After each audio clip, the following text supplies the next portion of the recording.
Entonces, decíamos S el paso, G gramil y SA el paso entre agujeros alternados, ¿ya? Esta misma imagen a la derecha, una plancha, para que explicar un poco más fácil, es lo mismo, fíjense. Entre centro y centro de conectores tenemos el paso alternado entre filas de agujeros alternados, tenemos acá S sub A.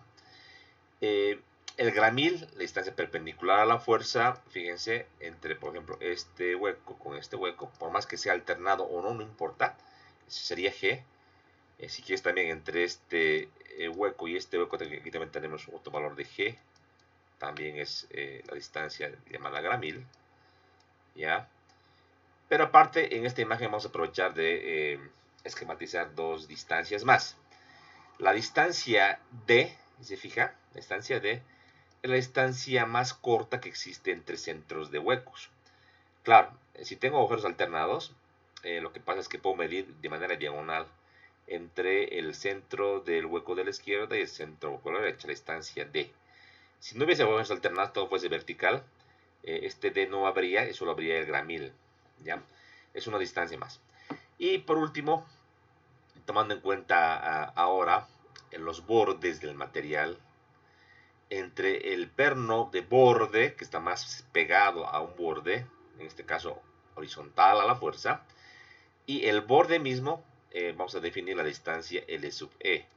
Se llama luz disponible entre el centro del perno externo hasta el borde paralelo a la carga. Y con el mismo L sub E, también a nombrar así, la distancia perpendicular a la fuerza entre el centro y el borde, ¿ya? Es importante tomar, saber de cómo poder nombrar. Si bien podemos poner diferentes letras, es bueno uniformizar la nomenclatura, ¿ya? Uno como calculista o diseñador debe detallar S, L sub E, G para, en este caso, una conexión, ¿ya? Ahora, para que ustedes entiendan, y justamente lo que venía ahora, lo que veíamos en tracción simple. No es muy bueno, por ejemplo, que L sub B sea muy chiquito, o sea que no es bueno que el borde del perfil esté por acá, diremos, ¿no? No es muy bueno, porque por la experiencia y por los estudios que se han hecho, si el borde está muy cerca del perímetro del perno, puede haber una falla de desgarre del borde que se llama. Antes que falle por tensión, bloque de cortante, por cedencia, podría fallar por un desgarre localizado. Entonces, debe limitarse. Obviamente, la distancia esa que les decía es entre borde de hueco y borde de material, pero como es muy variable decir borde, más sencillo es detallar y decir desde el centro del hueco, que es un punto específico que no va a cambiar. Evidentemente, ante diámetros mayores, tendría que ir cambiando lo que sería la longitud, pero esa es la idea, ¿ya? Ahora, ese, por ejemplo, yo le puedo dar una distancia más larga o más corta, ¿sí? Eh, Les voy a hacer una pregunta. La distancia S entre centros de huecos, ¿es conveniente que sea más grande o más pequeño? ¿Qué nos convendría como diseñadores? ¿Grande o pequeño? ¿Qué dicen, chicos? ¿Qué dicen? A ver, vamos a preguntar. A ver, favor a la estudiante Alejandra Quinteros. Alejandra, ¿nos convendría el paso más pequeño o más grande? Desde el punto de vista de diseño, ¿qué nos convendría? ¿O es indiferente? ¿Qué piensas? ¿Qué dices? Alejandra Quinteros.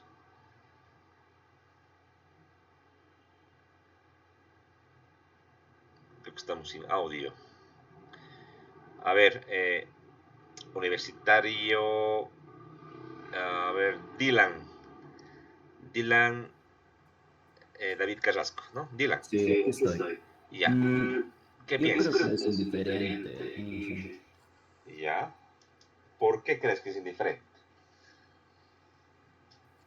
Mm, porque, eh, no, porque daría lo mismo si poner, la misma cantidad de pernos, ¿o no? En este gran, Ya, bueno, pequeño.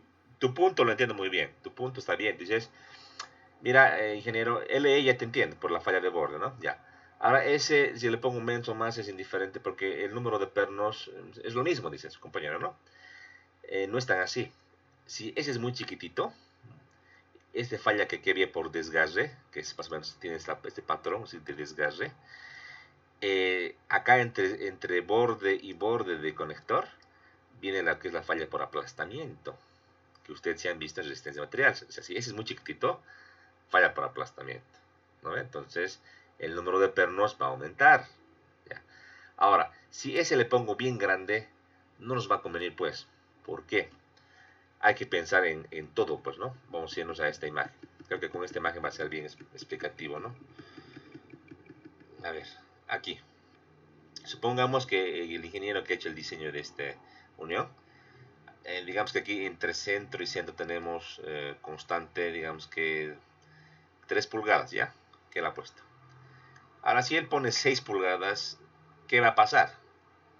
Se va a duplicar la distancia de esta plancha. Esta plancha vendría por aquí, ¿no? Vendría así, vendría así, vendría así, así y por aquí, ¿no? O sea, la plancha va a ser mucho más grande.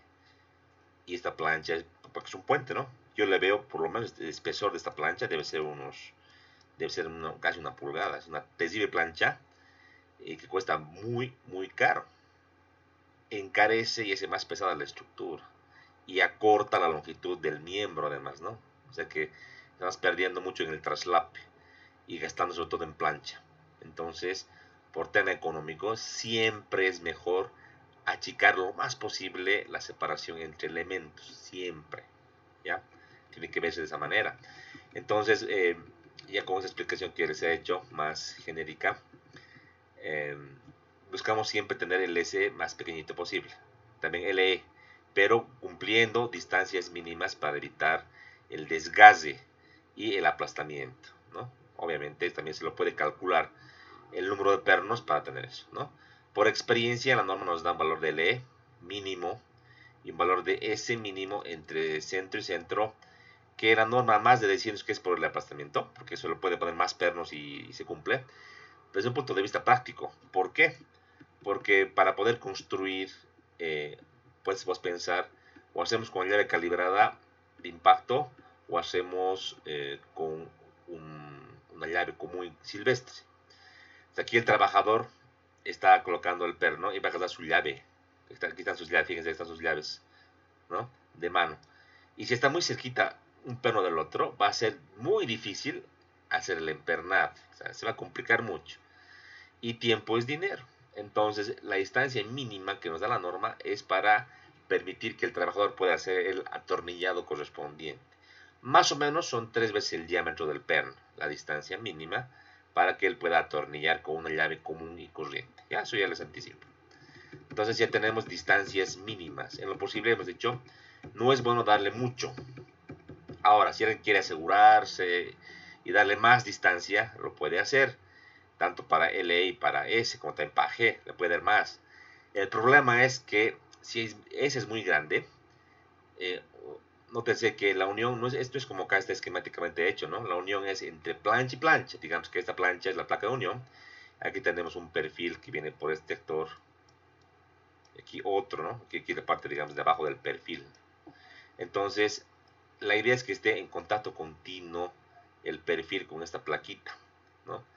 Y si la separación es muy grande, esa distancia podría generar que, si bien esté bien atornillado, en la parte del medio de la distancia haya como una separación pequeñita.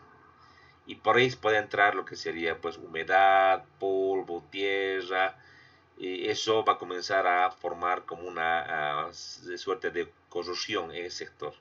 Y va a ser muy difícil que el inspector de estructuras, el que va a hacer el mantenimiento, se fije, pues, ¿no? Si es, digamos, milimétrica la separación, va a pasar por alto. Y aquí en el núcleo de la unión entre ambas planchas va a comenzar la corrosión. Es como una caries que ocurre, ¿no? Que en el diente, entonces que no se percibe, pero ahí poco a poco va a generar y con el tiempo va a tener patologías severas y vamos a tener que cambiar algunas piezas inclusive. Entonces Entonces, por ese motivo es que la separación máxima también se la limita para evitar ese problema, y también por ensayos y experiencia la norma nos limita la separación. Usualmente la separación máxima está en función del espesor de las planchas. Está en función, es un número multiplicado por el espesor de la plancha más delgada usualmente. ¿Ya? Bien, eso mismo que he explicado ahorita, hasta aquí en este texto. Bueno, veamos ahora rápidamente, entonces, para poder diseñar ahora, como ingenieros, separaciones mínimas, separaciones máximas, o espaciamiento mínimo, espaciamiento máximo. Si hablamos de espaciamiento, hablamos de S, exclusivamente de S, y decimos lo siguiente. El S mínimo entre planos dice lo aconsejable es 3 veces el diámetro, pero el mínimo, si normativo, es 2/2 o 2.67 veces el diámetro, ¿no? Lo mínimo, o sea, lo recomendable es 3. Usualmente cuando tenemos decimal, porque ya a la hora de colocar la separación entre centros, no lo hacemos en pulgadas, pues no lo hacemos en unidades de milímetros. Entonces, digamos que cogeremos un ejemplo de media pulgada. Para media pulgada, ¿cuánto sería? Entonces yo voy a agarrar aquí el 2/2, y aquí voy a agarrar el valor de 3 veces el diámetro del perno, ¿no? Entonces rápidamente, si agarramos la calculadora, vamos a hacer ya. Entonces 2/2, que es 2.67 por 0.5 por 25.4, me daría 33.9 milímetros, ¿ya? Esto me da 33.9 milímetros, ¿verdad? Y 3 diámetros, veamos, 3 por 0.5 por 25.4, nos sale 38.1.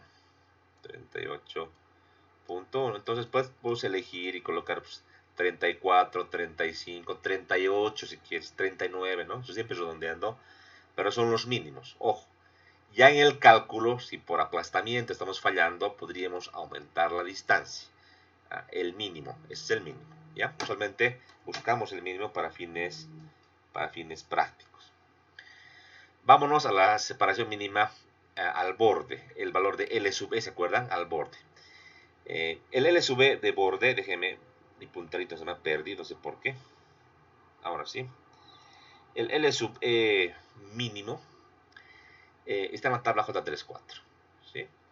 Voy a buscar, y aquí lo tengo ya, digamos, calcado de la norma. Y está en función del diámetro, ¿sí? Si el diámetro es de media pulgada, la distancia mínima es 3/4. Si el diámetro del perno es de 1 pulgada, por ejemplo, la distancia mínima es 1/4. Igual, como son distancias, usualmente preferimos redondear en milímetros al superior, ¿ya?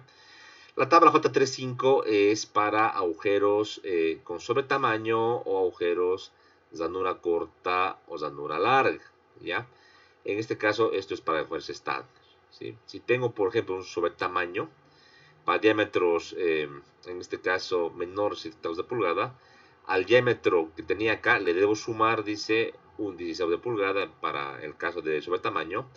Ranura corta, 1/8, ranura larga en función del diámetro, ¿no? Usualmente estaremos siempre o con estándar o máximo con unos sobretamaños, simplemente, ¿ya? Eso es, distancias mínimas. Ojo, igual este mínimo lo podemos aumentar un poquito en función de la falla en este caso, desgaste de borde que vamos a estudiar en este curso. Luego tenemos los espaciamientos máximos. Hemos visto los mínimos, ahora los máximos, ¿ya? Ahora los máximos están en dependencia, como les decía, queremos que no entre corrosión o en este caso humedad y suciedad entre las placas que vamos a conectar para que exista contacto continuo. En este caso hace una diferencia en la norma si el miembro o miembros de conectar están pintados o no están pintados. ¿Por qué?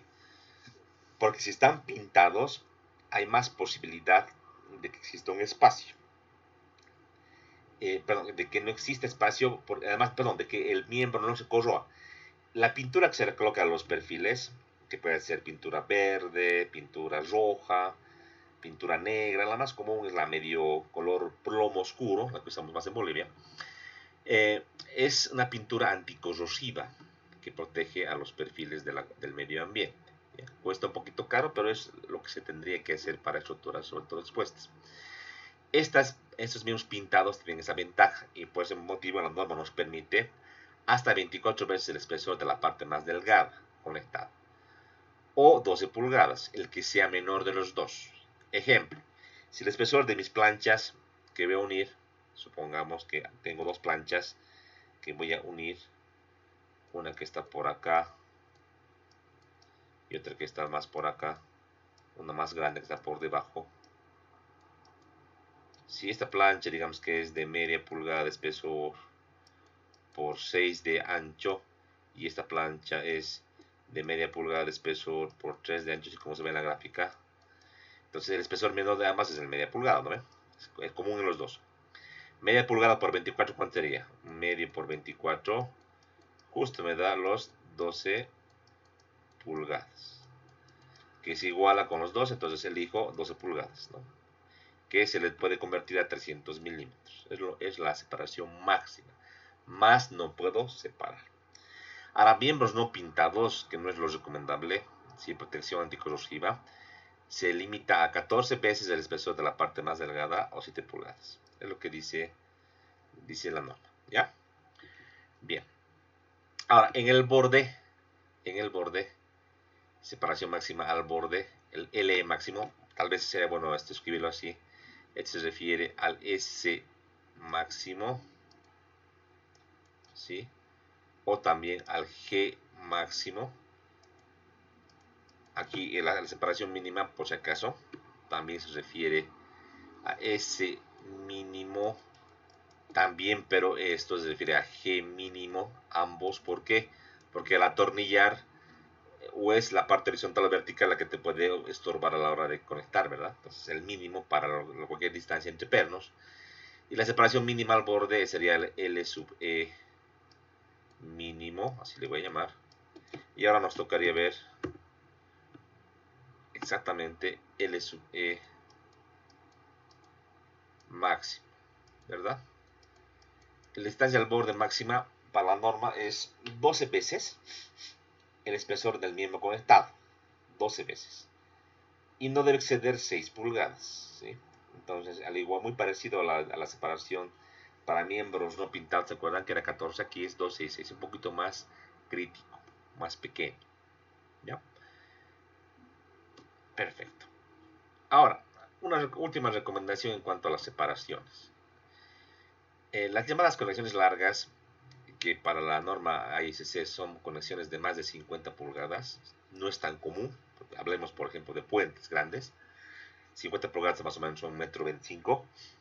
En este tipo de conexiones se debe multiplicar la resistencia o capacidad calculada, se la tiene que multiplicar por 0,8, o sea, reducirlo en 20%. ¿Por qué?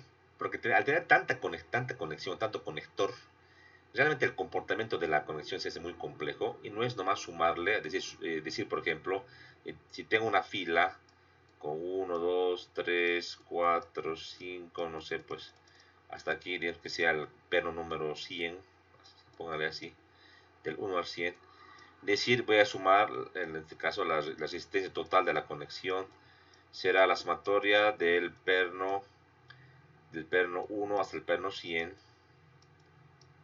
de la resistencia o la capacidad al corte, por ejemplo.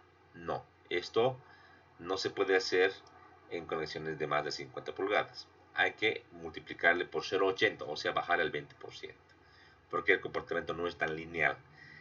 O sea, digamos que se puede sumar hasta 50 pulgadas. Más de eso ya no se puede. Ahora, los 50 pulgadas, ¿cómo se miden? Ya, muy bien. Esto ya lo vimos en tensión, ¿se acuerda? La distancia L, ¿cómo se mide? En esta conexión de la izquierda, entre el hueco más hacia la izquierda al hueco más a la derecha, que es este, esto es la distancia, la longitud de la conexión, que le voy a llamar L. ¿Se acuerdan que este L lo habíamos visto para encontrar, por ejemplo, el coeficiente de retraso de cortante? ¿Se acuerdan? De U. Para esta fórmula, X basa entre L, donde X basa era el centroide de la conexión y L es la longitud, siempre entre el perno más hacia la izquierda o más extremo al más cercano a la fuerza, paralelo a la fuerza. Aquí en este de la derecha sería entre este hueco y este hueco, sería el valor de L, ¿verdad? El valor de L. ahí medimos las 50 pulgadas. Si es menos, no hay ningún problema. ¿Ya? Muy bien. Perfecto. Vamos a hacer un pequeño estudio o repaso de los estados límites de las conexiones en pernada. Usualmente las conexiones con pernos están sujetas a corte. ¿Por qué? Porque tenemos una fuerza que puede ser tensión o compresión que tienden a querer mover los elementos y ejercen una fuerza de corte en los conectores. Nótese que al tener este tipo de conexión, en la plancha de abajo, esta parte que está con amarillo es la que tiende a querer aplastarse, contra el cuerpo del perno, y la parte de arriba igual aplastarse, pero de manera contraria, sobre el cuerpo de este conector, ¿verdad? O sea, quiere pasar eso, ese aplastamiento. El aplastamiento, tienen que acordarse ustedes que es una falla del metal base, no es una falla del perno. El perno tiene una resistencia, decíamos, mayor, es un acero de mayor calidad que el metal que estamos conectando. Por ese motivo que el que va a querer fallar, el que se va a querer aplastar, va a ser el metal base, los perfiles o las planchas de los perfiles que se van a unir. El aplastamiento debe considerarse en ese ámbito, esa resistencia, y está en función del área de contacto. El perno tiene un diámetro en el espacio, y ese diámetro estará vinculado pues con este aplastamiento en el elemento que queremos analizar, ¿verdad? Eso es algo bien importante que tenemos que acordarnos de lo que han llevado en conexiones simples en resistencia de materiales 2. ¿Sí? Bien. Acá tenemos otro tipo de ejemplo, aquí en la parte de la derecha, aquí se van a fijar. Tenemos la plancha del medio que quiere hacia la derecha, y para transmitir la carga a una conexión, otro elemento, dos planchas que dividen la carga, ¿no? Obviamente a la mitad. ¿Por qué? Porque queremos que esté en equilibrio. Si no tuviésemos Pmet acá y Pmet acá, obviamente no estaríamos en equilibrio esta conexión, y tiene que estar en equilibrio estático, ¿sí? Por este mismo criterio, usualmente, si tienen los mismos anchos los tres elementos, obviamente para que resista esto de una manera coherente, el espesor T2 del elemento del medio debe ser mucho más grande o mucho más grueso que los elementos T1 extremos.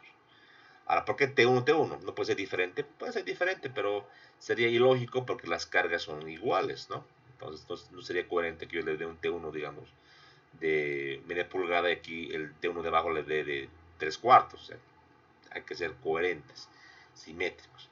Ahí se puede ver el aplastamiento, ¿verdad? De la plancha de arriba está en este sector, de la del medio está en este sector, y la de abajo está en este sector. El aplastamiento del metal base sobre el conector. Puede haber un aplastamiento en los tres elementos. Si tienen el mismo ancho y espesor, es un solo cálculo para los elementos, digamos, extremos, para este y para este. Y un cálculo adicional para el elemento del medio, el aplastamiento. Si tiene diferente ancho, hay que hacer tres cálculos independientes, ¿sí? De la falla por aplastamiento.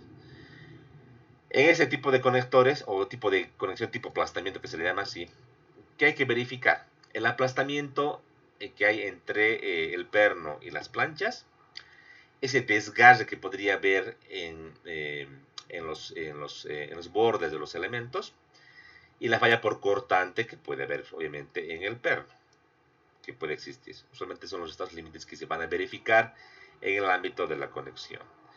Obviamente, si estamos en tensión simple, como es este ejemplo, de manera adicional se deberá verificar lo que ya conocemos: cedencia del área bruta, ruptura del área neta, y el bloque de cortante que yo les voy a explicar, que no les expliqué en aquel entonces, pero ahora les voy a explicar en este capítulo. Ya son los estados límites que hay que verificar. Todos son estados límites o fallas que pueden darse en el metal base. El único tipo de falla que puede ser en el conector es la falla de corte en el perno, para el tipo de conexión que les acabo de mostrar. ¿Ya? Las tipo fricción o deslizamiento crítico, como se conoce ahora, es similar, fíjense, es la misma gráfica prácticamente. Pero acá lo que hacemos es pretensar tanto este conector, o sea, darle más vuelta a la tuerca para generar una fuerza de pretensado dentro de nuestro elemento, que prácticamente toda la fuerza va a estar soportada por la fricción que existe entre plancha y plancha. La teoría incluso dice, teóricamente no importaría que el perno, por ejemplo, estuviese roto, así que es quebrado. No importaría porque todo va a ser soportado por la fricción. Entonces la fricción es la que tenemos que calcular. Y usualmente esta fricción tiene que estar muy vinculada a la fuerza de pretensado, que le voy a llamar T sub B. Estará vinculado seguramente también al diámetro del conector, que está vinculado con esta fuerza, y al coeficiente de rozamiento que existe entre plancha y plancha.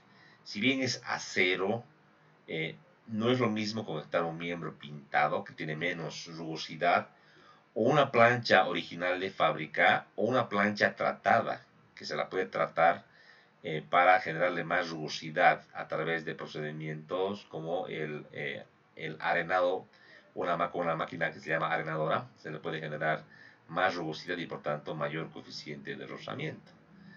Son parámetros que entran en juego en este cálculo de la conexión tipo fricción. ¿Ya? Bien. Esto ya hemos explicado, esta gráfica es interesante e importante que la puedan entender. Aquí tenemos el A307. Es un acero con bajo contenido de carbono. Y decíamos que el diámetro que tiene es entre 1/4 y 4 pulgadas. Aquí su traducción en milímetros, ¿no? Este perno no se le puede pretensar, no. Pero en tensión simple, este tipo de acero de este perno llega a los 60 K6. Nótese que es mucho mayor que la 36 y mayor también que otro tipo de aceros, ¿no? Ahora, el A325, hablamos de acero de alta resistencia, high strength, es poco variable, decíamos, de media pulgada a 1 pulgada. La carga de prueba aproximadamente es 85 K6, la carga de pretensado, ¿sí? Y llega esto a 92 K6 en cuanto a esta carga de prueba medida por una técnica que se llama técnica de resistencia, que es la técnica de medida de la longitud. Eso no es tan relevante, lo que hay que fijar es la tabla de la norma, ¿ya? Y la capacidad de tensión oscila 120 K6. Si el diámetro es de 1/8 a 1,5, ya cambia y las cargas de pretensado son menores, son tan grandes, como también la mínima capacidad de tensión baja un poquito, ¿sí? El A490 que les explicaba, que es un acero aleado, pero aleado térmicamente, varía, dice, de media pulgada a 1,5. Igual la carga en este caso de prueba para pretensado varía de 120 a 130 K6 y la fuerza máxima de tensión a 150 K6. O sea, mucho más resistencia, pero son obviamente pernos muchos más caros. Este 449 que les decía al principio de la clase es un perno, digamos, exclusivo que ICC solamente lo toma en cuenta para diámetros mayores de 1,5 hasta 3. Tiene características particulares, pero no es muy utilizado por ese tema del diámetro grande, no es tan útil para los cálculos de estructuras comunes y corrientes. Así que no lo vamos a tomar en cuenta. Bien, aquí gráficamente la técnica del atornillado manual, ¿no? O sea que por ese motivo que la separación, por ejemplo, entre conectores debe ser una separación mínima, no podemos juntarlos mucho porque no podría internar en nuestro trabajador.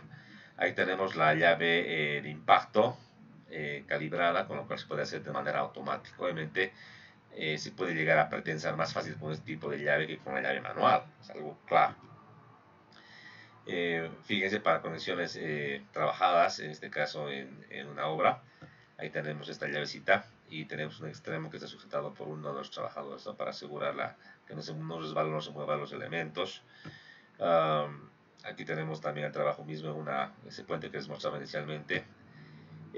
Aquí vamos a ver lo que sería esta fuerza de fricción que se introduce a través de la tuerca, ¿no? Entonces podemos introducir una fuerza de fricción al sobrecargar, tensionar esta conexión, y esa fuerza de tensión va a introducirse dentro de lo que sería la conexión, y obviamente ante esa tensión va a haber una reacción, ¿sí? Una fuerza de pretensado o de agarre entre placas, y que esta fuerza de fricción está vinculada con esta fuerza pues, de pretensado. ¿Cuál será el vínculo? Recordar que física básica de colegio, todos conocemos que la fuerza de fricción es la fuerza normal multiplicado por el coeficiente de fricción. Básicamente esta expresión es la que se usa y la que vamos a ver que en el cálculo de la norma es la misma expresión con unas cuantas modificaciones para lo que sería el cálculo. Lo que quiero que se entienda es lo siguiente, que esta fuerza de fricción, siempre y cuando sea mayor a lo que sería la demanda, tendría esta expresión, tendría el coeficiente de fricción interna por esta fuerza de precompresión y por esta fuerza normal, que es la fuerza, en este caso, perdón, el número de planos de deslizamiento. La fuerza normal es C sub 0 o V sub 0, ambos valores, como están acá, equivalentes. Y este N sub S es la fuerza, es la número de planos de deslizamiento. ¿Por qué influye en el cálculo? Fíjense, si tengo dos planchas que tengo que conectar, solo tengo un plano de deslizamiento. Si tengo una conexión cortante doble, tengo dos planchas o dos planos de unión que van a soportar la fricción. Entonces el valor de ns y aquí es 2. O sea que una conexión con más planos soporta más, ¿no?, que una conexión con un solo plano o conexión simple, ¿verdad? Un poquito en cuanto a las etapas, es que la teoría que se las voy a resumir para que se entienda más fácil. Vamos a ver una gráfica ya. La primera etapa, o etapa 1, es en la cual la fuerza de pretensado se aplica. Y en este caso, la fuerza externa es menor a la fuerza, a la fricción que existe entre elemento y elemento. Entonces la fricción es superior a la fuerza. Por tanto, eso está perfectamente equilibrado, no hay ningún problema, está en equilibrio perfecto. Esta unión la podemos seguir cargando. La vamos sobrecargando un poquito más, hasta igualar, hasta que la fuerza actuante sea igual a la fricción. En este caso, estamos con un límite, digamos, de equilibrio, donde si incrementa un poquito más la fuerza externa P, ya entre plancha y plancha habría como un deslizamiento, y se vencería la fuerza de fricción, ¿no? Si pasase eso, es como en esta gráfica se pueden fijar, ya se convertiría la conexión en una conexión tipo aplastamiento. ¿Por qué? Al moverse relativamente plancha y plancha, ya trabajaría el aplastamiento en este sector y en este sector, ¿verdad? Entonces, migraríamos de una conexión fricción a una conexión tipo aplastamiento. Obviamente, por el remanente de fuerza. Por el remanente de fuerza que habría en exceso, ¿no? A un principio en el equilibrio estamos en el límite. Ya después, como ya pasa el tema este de la etapa 3, ya con la carga mayor que la fricción, entonces aparte de la fricción que existe, habría pues un aplastamiento, como aquí se puede ver en los elementos de las planchas.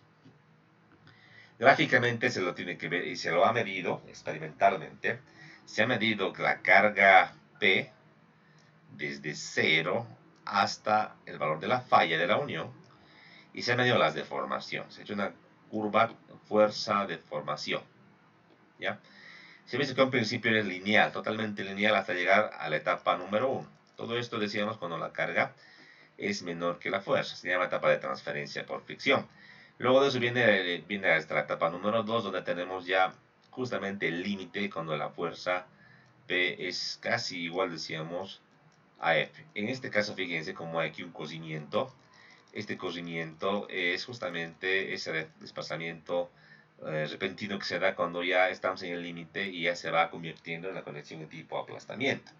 Y de ahí ya viene una curva, ya no es una recta como está acá, y ahí viene aquí la parte no lineal, donde la unión se va comportando al aplastamiento y llega a un pico máximo hasta su colapso, hasta su falla, ¿no? Entonces el comportamiento que existe en una conexión empernada que está sujeta a pretensar con el incremento de la carga. Obviamente, para diseñar es lo más deseable siempre estar en la etapa 1, o sea, siempre tener que la carga sea menor que la fuerza de fricción, y es lo que aspiramos a hacer. Pero nótese también que esto es muy ideal en un edificio, pónganse. tenemos diseñadas las conexiones tipo fricción bajo esta premisa. Estamos por acá, viene un terremoto, y los terremotos o sismos muchas veces no son muy, no se las puede prevenir o saber su magnitud e intensidad, y puede ser que el sismo que venga a la edificación sea tan grande que sobreesfuerce la conexión y pase de la etapa 1 a la etapa 2 a la etapa 3. Entonces, si viene por acá lo real y aquí está lo teórico, ¿qué habría que hacer? Ahí viene la pregunta. Entonces, la respuesta es la siguiente. Si diseñamos una conexión tipo fricción o tipo del centro crítico, que es lo mismo, hay que igual nomás dotarle de la capacidad o resistencia de soportar el aplastamiento. O sea que, si bien vence la fricción el sismo, va a pasar la etapa de aplastamiento y la conexión debe ser capaz de soportar esa fuerza de aplastamiento. Al fin y al cabo, esa alternancia de cargas por un sismo no dura pues mucho tiempo, ¿no? Como ustedes conocen, un evento sísmico dura un tiempo determinado, corto. Entonces hay que dotarle a la conexión de esa ductilidad necesaria para evitar su colapso repentino.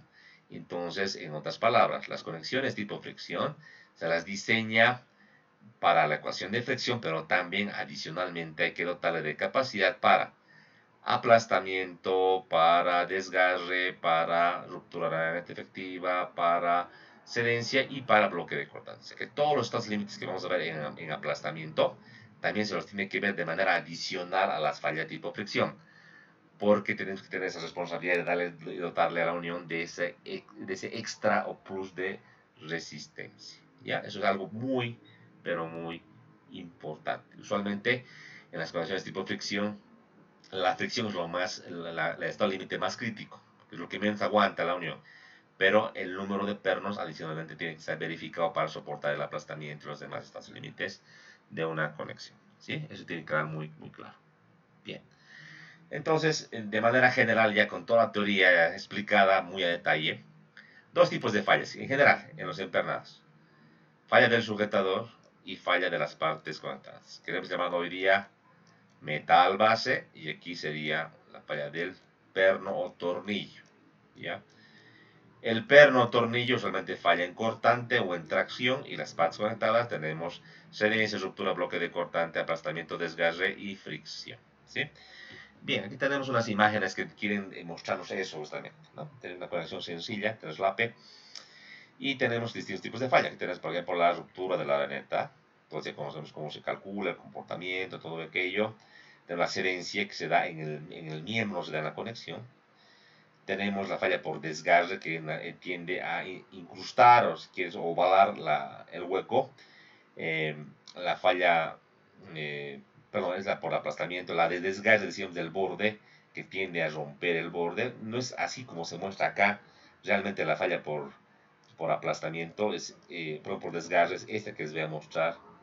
Se ve un ensayo que la falla tiende a tener un ángulo de esta manera, y esta es la parte que se desgarra.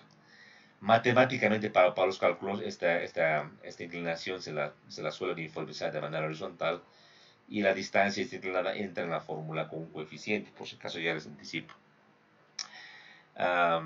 Si tenemos el perno muy al borde perpendicular a la fuerza, podría haber este tipo de falla. Eso se lo evita teniendo en cuenta la separación mínima. Decíamos que en este caso G mínimo, que le vamos a llamar, que es por lo menos 3 veces el diámetro del perno, para evitar este tipo de falla que no es común, pero podría darse. La falla por corte en un perno tornillo, la falla por tracción. Esto es una falla especial siempre y cuando la fuerza actuante esté, digamos, alineada al eje del perno. Hay algún caso, que vamos a ver un ejemplo, donde la fuerza puede estar de manera perpendicular. Por ejemplo, una viga donde le conectamos un perfil T, y podemos cargar el perfil T con una carga vertical. Ahí los pernos tendrían que trabajar en tracción simple. No es tan común, pero lo vamos a ver, ¿ya? Y esta falla aquí yo la voy a marcar con una nubecita, que no es tan común. En realidad podría darse, ¿no? Donde si el perno es muy largo y esbelto, a más de aplastarse las planchas, el perno sea el que se flexe, ¿verdad? No es común. ¿Por qué? Porque ya los pernos estandarizados ya sea vienen con un diámetro, un largo estándar y un tipo de resistencia que evitan que falle de esta manera. Esto podría pasar, por ejemplo, en pernos hechizos o pernos que uno puede fabricarse en obra, por ejemplo, para un encofrado. Le puede dar un largo bastante interesante al perno para tener un hilo encofrado. Entonces ahí podría haber esta posibilidad de que sea un perno muy delgado, muy largo, entonces fallar por flexión. Pero este estado límite no vamos a verificar porque no es común en conexiones estandarizadas industriales con pernos ya de fábrica, no se va a verificar, pero es una posibilidad. Bien, ahora ya vimos estados límites, la teoría. Ahora vamos a ver conexiones típicas, ¿no? Las más sencillas, las que son a corte. Corte simple es un traslape, por ejemplo, una plancha, un perfil A, una plancha, un perfil B. Se las traslapa y se pone ahí los conectores, ¿verdad? Esta misma conexión se la puede hacer en tope, o llamado también bad joint, donde aparte de las dos planchitas, 1 y 2, tenemos que usar adicionalmente placas de unión a gasset plates. Aquí le voy a colocar 3 y 4.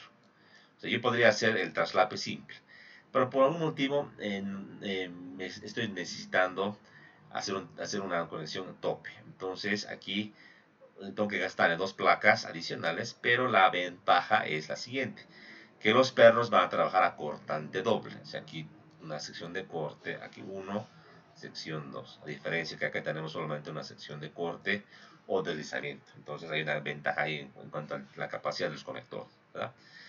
Pero son conexiones simples, centradas. Aquí tenemos las condiciones con las conexiones excéntricas. Por ejemplo, en este caso tenemos la fuerza P que genera, que no está excéntrica con la centroide de la conexión. Tendremos aquí un momento que tiene que añadirse y obviamente cada conectorcito va a soportar una fuerza diferente porque tenemos la fuerza de la reacción vertical y tenemos la adición de este momento torsor que va a introducir tensiones en nuestros conectores, ¿verdad? Aquí tenemos la conexión de tracción que les decía, el ejemplo, ¿verdad? El perfil W con una viga, pónganse esto que es una viga. Aquí tenemos un perfil T adosado al ala inferior y aquí tenemos una carga vertical que se le va a unir o se le va a colocar a este perfil T. En este caso necesariamente los pernos van a estar trabajando en tensión simple. Ahora hay conexiones combinadas en corte de tensión. Por ejemplo, este ángulo con perdón, este W con este ángulo.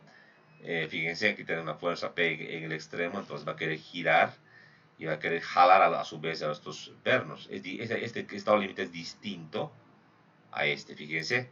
Aquí tenemos los pernos de manera transversal. Aquí los tenemos de manera perpendicular a la fuerza, entonces aquí ya es diferente el comportamiento, ¿no? Aquí este perno y este perno tienen diferentes tensiones, porque tenemos corte y tensión ambos, y obviamente el cálculo es independiente. Aquí tenemos una placa de unión, gasset plate, que hace de suerte de elemento adicional que va a servir para unir este W con este angular, por ejemplo, ¿no? Ahí tenemos una conexión viga columna, donde tenemos una plaquita o planchita en el alma de este perfil doble de viga, y la viga quiere transmitirle a la columna lo que sería corte y momento. Usualmente cuando la unión solamente es en el alma del perfil, la transmisión más es de corte y no es de momento, ¿no? Y queremos que se transmita todo el momento hacia lo que sería la columna. Además habría que colocar aquí algunos elementos plancha o placa en las alas del perfil, ¿sí?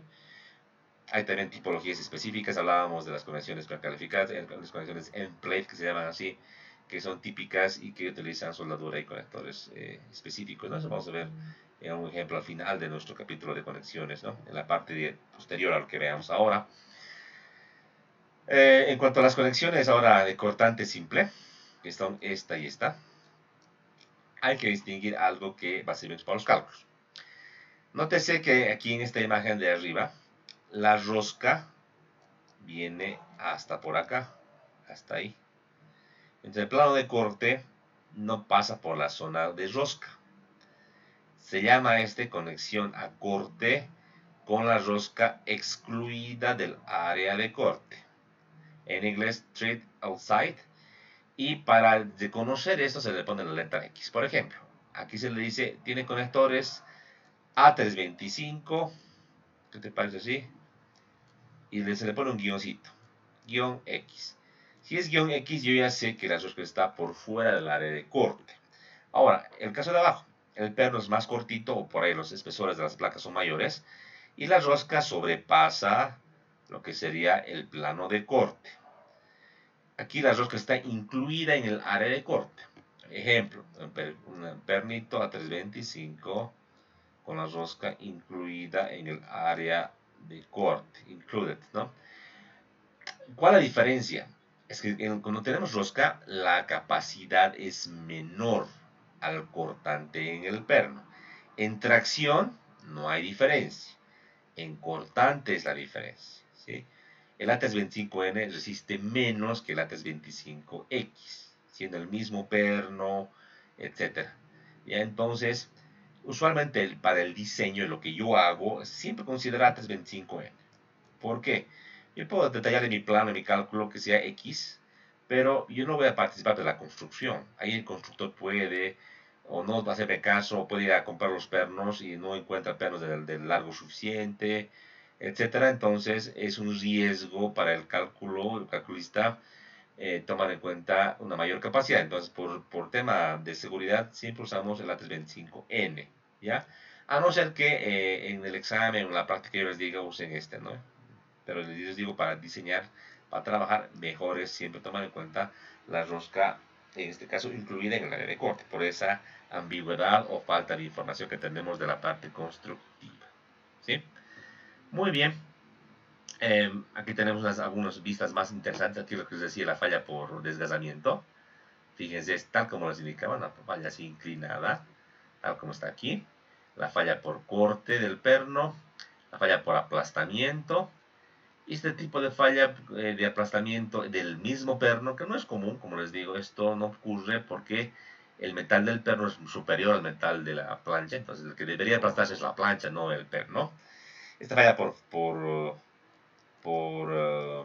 flexión del perno también no es común, o sea, ahí es para pernos muy largos. La falla por tensión sí en los pernos se da, como en este caso, y la falla por ruptura del área neta que ya conocemos también como nosotros, ¿verdad? En definitiva, ¿qué es lo que vamos a verificar? Primeramente vamos a hacer ejemplos de correcciones tipo aplastamiento y después haremos correcciones tipo fricción. Ya vamos a ir por partes. Tipo aplastamiento, ¿qué hay que verificar? La adherencia del área bruta, eso por obligatoriedad, en tensión, la ruptura de la neta efectiva, en tensión también, esto, ojo, los dos siempre en tensión. Si tengo en compresión, no verificar estos. Bloque de cortante también en tensión. Y aplastamiento de los agujeros, que dentro del aplastamiento tengo dos ecuaciones, uno es para el aplastamiento propiamente dicho, y otra es para el desgaste de borde, que les he mostrado, pero son dos ecuaciones distintas, pero en el mismo estado límite. Y el corte en los pernos. De los 5 tipos de start limits que voy a verificar, solamente el quinto es el conector. Del 1 al 4 hablamos de la falla de el metal base, el metal de la conexión, ¿sí? Entonces vamos a hacer ejemplitos desde la clase siguiente. Vénganse listos para poder hacer ejercicios. Es clase un poquito teórica, pero así importante para recordar conceptos y hacer todo lo que tenemos que avanzar y ver de esa temática. ¿Alguna pregunta que tengan, estudiantes? ¿Duda, consulta? ¿Pregunta? Ingeniero, una duda. El día viernes son elecciones y las clases van a ser normales. Mira, ha salido un comunicado hoy día por Facebook de que se suspenden las clases, ¿no ve? Obviamente yo soy respetuoso pues de lo que serían las normas de la universidad, como ustedes también. Pero con el ánimo de aprender, creo que estamos aquí para aprender, ¿no? Yo podría dar la clase, aunque más tardecito. No me hago ningún problema, nada más para recuperar los días que hemos perdido, ¿no? Esperamos que quedar de acuerdo. ¿Qué les parece si quedamos de acuerdo por WhatsApp para que podamos avanzar? ¿Sí? Si quieren a más tardecito, a madrugada, como a lo que ustedes quieran. Tal vez para que puedan ir a votar, puede ser a las 7 de la noche, ¿qué les parece? ¿Verdad? Y si todos tranquilos. Y no va a ser obligatorio. Pero igual las clases que yo hago siempre las grabo y las subo, ¿no? Entonces podemos tener esa ventaja. Como les digo, hay que ir a votar, las elecciones son importantes, ustedes analicen, ustedes son gente ya mayor, pensante, analicen y voten por el candidato que usted necesite, que quiera o vea por conveniente. Y tal vez a las 7 de la noche podamos pasar a la clase y hacer ejercicios y ir avanzando. Esta materia es profesionalizante. Es que quiere decir que con esta materia vas a ganar plata trabajando, ¿verdad?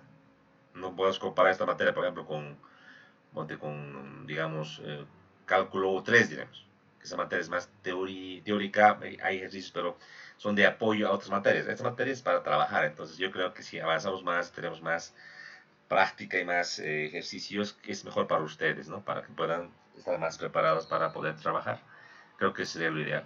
Entonces, los que deseen el viernes, yo voy a hacer la consulta por el grupo de WhatsApp para el viernes en la tarde-noche, ¿no? No va a ser obligatorio, no va a llamar lista en esa clase, ¿sí?